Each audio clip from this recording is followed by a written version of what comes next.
Alright, I've been waiting for this. Nreal sent over a pair of their new smart glasses, the Nreal Air, an awesome looking pair of AR smart viewers able to project a 101 inches display in front of your face, all in air, with also an optional new adapter to connect them to every device out there, even your iPhone. Well, maybe not this one. Hey, Ty here, so welcome to the VR Tech channel. Well, let's discover these new glasses together in this video. Let's get into it.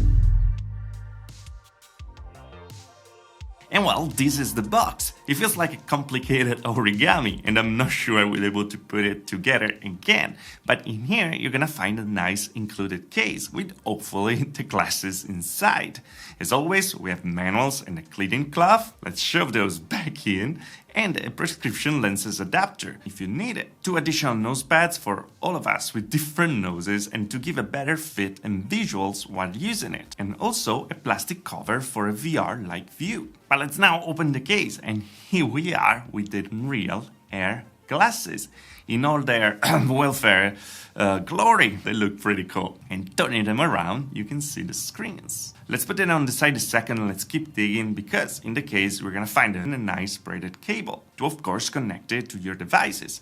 Back to the glasses, we have a volume rocker that actually controls the screen brightness, and a button to turn on and off the screen, handy if you want to swap between realities. They have integrated speakers and a USB cable connection at the end to connect them to your devices. And the cool thing is that they are plug and play. You connect them with your phone and you're in. And here you have it, these are the Nreal Air glasses. And yeah, they look pretty cool, don't they? And these are AR smart glasses with which you're gonna be able to use apps, games, of course watch movies in there, and even using them with Steam VR thanks to the collaboration with NVIDIA XR.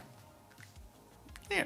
If you don't know about Nreal, I already covered it in the past with the Nreal Lite, their first commercial AR glasses you can actually get, and I was so impressed that I really wanted to try this as well. And I've been working on these glasses and their software Nebula for many years, refining everything generation to generation, and I think I finally landed something really enjoyable to use, and most of all, that looks kind of a regular pair of sunglasses at the first sight. But hey, how do they work? They are a 2 micro OLED display with a full resolution of 3840 by 1080 at 60 Hz, a whopping 46 ppd, pixels per degree, and a contrast of 100,000 to 1, thanks to the OLED technology of course. These are right at the top and they reflect the light right at your eyes, so that means that you're gonna be able to see holograms and their screen right in front of you in the room. And yeah, these screens look very good, they are very bright, the colors really pop, and everything is really clear in here. I mean, not now, they're still off. By the way, from my previous videos, people complain about 1080p resolution in this kind of glasses, but you have to be aware that we're talking about micro OLED displays. That means that they are very dense display and you don't really see the pixels in there. There's no screen door effect,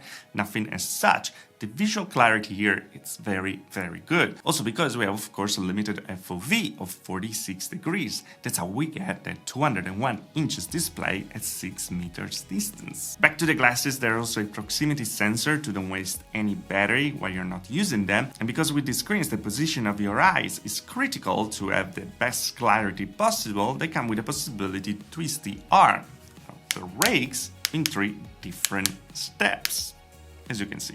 And altogether they make a very good experience with the reduced eye strain. The screens are plenty bright, so you can actually use them even in well-lit rooms. Of course, the holograms will always be a bit translucent. How much translucence, that depends on the brightness you are running your glasses on. And if you want the full cinematic experience and you don't want any translucent objects in front of you, well, you can use the clip that is included in the box to actually occlude the view in front of you and have the full colors, full brightness and full contrast of these OLED displays. The cool thing is that these glasses are supported by pretty much every device that supports display out of the box, because you just plug in the cable and with the USB Type-C you're in. And with official adapter, even iPhones, PS5, Xbox Series X and S, Switch, I mean everything with an HDMI port at this point. Now to make them work we have 2 options. One is Nebula, the mixed reality Nreal software that is gonna automatically pop up on your Android as soon as you connect them.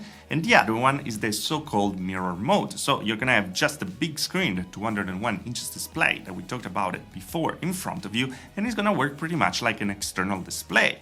At the end of the day, it is an external display. This has the widest compatibility because it doesn't need to support actually anything. If you have a display out connection, well, it's gonna be golden. Of course, in some other cases, you're gonna need the Nreal adapter. This has a 2600 mAh battery in there for the glasses, and you're gonna be able to connect it to any HDMI port out there. It's actually made perfectly to actually house the Apple AV adapter to Lightning cable, so you can use it with your iPhone, and yeah, this makes them the first AR glasses working with your iPhone. Pretty neat. In this mode though, you're gonna have the screen stuck in your face all the time when you move around because it's not gonna use the sensors integrated in the glasses. When you're on Nebula instead, the glasses will use the gyroscope and all the other sensors inside to understand a bit the position and keep the dashboard always in the center. Bear in mind though, we're talking about 3 degrees of freedom, so that means that you can of course look around as we said, but you can't really move towards or further away from the screen. That is gonna move with you. Now, to select things, you're gonna use your phone. That is gonna become pretty much a big, like a clicker in a space. And yeah, this is Nebula in here. We have a different websites part. Of course, you can see your photos and the calendar and place them in space, as you can see. Then we have different applications, of course. We can watch movies, we can have the digital pet going around everywhere and get in the space web. That is pretty much the browser that we have in Nebula, where we can have up to 3 different windows open at the same time. One thing that I use a lot the space web for is actually to play Xbox games in there with Xbox Cloud account.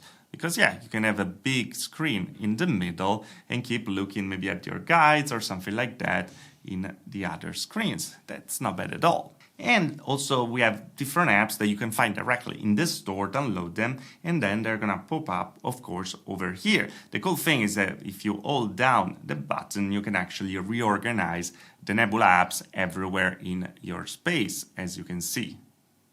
But let's get it back. As I said, one of my favorite scenarios in Nebula is actually to use my Xbox account with streaming in there, so I can have a very big screen that is kind of in a place, and then I can look around, still interact with the world around me, while Hjerde maybe is watching some movies on TV, and I have my own big TV in front, and that is pretty convenient. Or even better with the Steam Deck, because there you plug it in with a USB Type-C cable, and it's gonna automatically go on a bigger screen in front of you, this super big TV, and that's a double win, because we have a much bigger display in there, and also much better colors than the kind of poor LCD display that we have on the Steam Deck.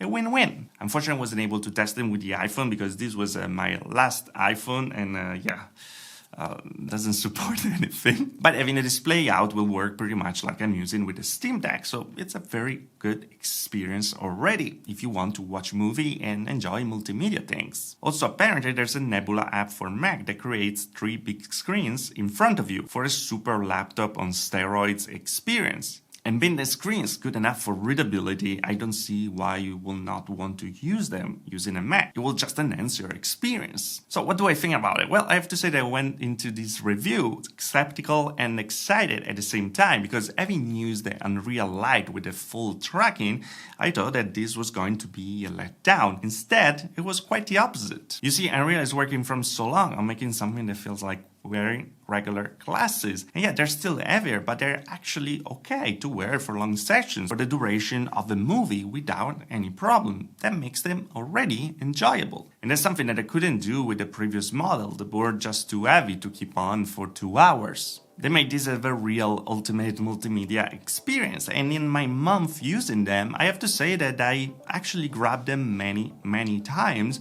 to use them with my Steam Deck or just play games while the TV was taken, because I didn't want to use my PC over here because I'm always working there. So you get comfy in your bed, on the couch, and you still have a super big display in front of you to use just for you. And that's pretty awesome. And being super portable, they're also very convenient to use. At the same time though, I really wish we had a full tracking with this to have even better AR experiences.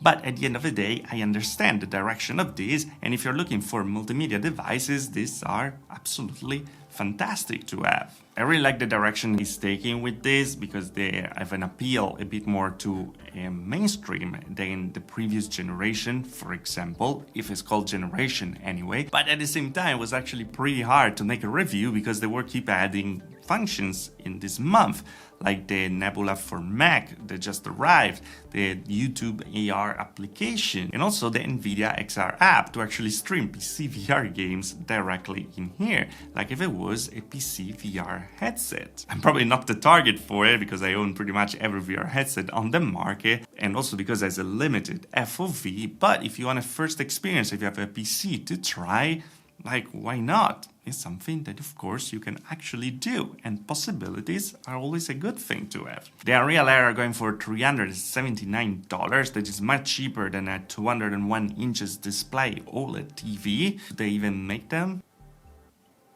No, they don't. And they're available on Amazon. I'm gonna leave a link below if you wanna check them out, of course. But anyway, guys, this was my review of the Nreal Air. Let me know what you think about it. Would you consider something like this? Let me know in the comment below. And as always, guys, if you liked the video, like. If you didn't like, please dislike. Subscribe to the channel for more of VR tech. If you really love the channel, the join button there. Turn further also the Patreon. Thanks to all the patrons and join the channel, of course. And I see you guys next video. Thanks for watching.